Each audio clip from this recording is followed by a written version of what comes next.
The next step you can do once you've revised your serviceability is have a look at your cash flow and consider lodging a pay-as-you-go withholding tax variation.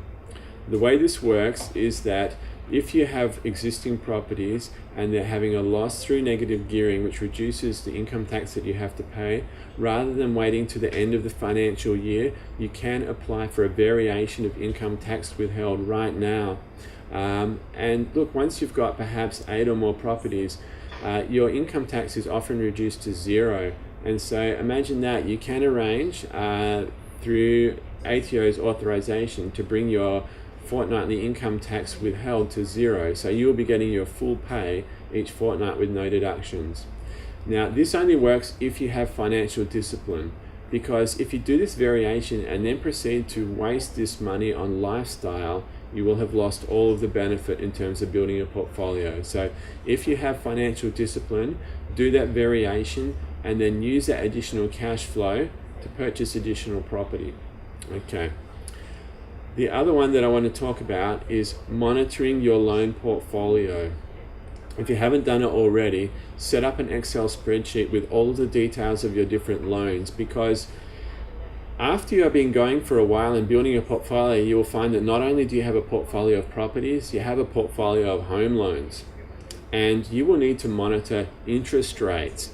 You need to monitor, because the interest rates will vary. Each bank changes in its competitiveness. Perhaps some introductory offers have expired. Perhaps another bank is offering an even better deal. Monitor whether you are on interest only or principal and interest. Now, naturally, your owner-occupied home loans should be on principal and interest, and you should be endeavouring to clear that as fast as possible.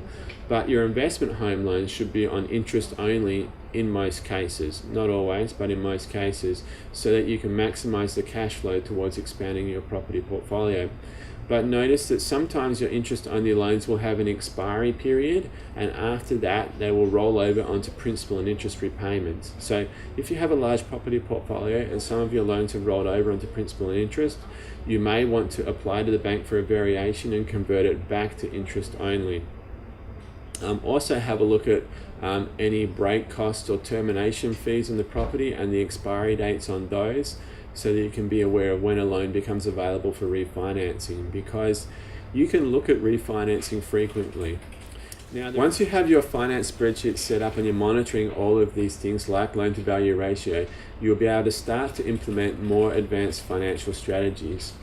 Now, I'll give you an example. There is a way whereby you can gradually release titles that have been mortgaged to banks back to yourself. So you will get a title with no mortgage, free and clear, whilst leaving all of the existing loans at the bank.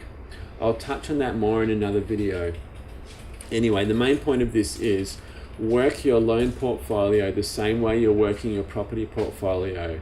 Be aware of it and get the best value from your finance.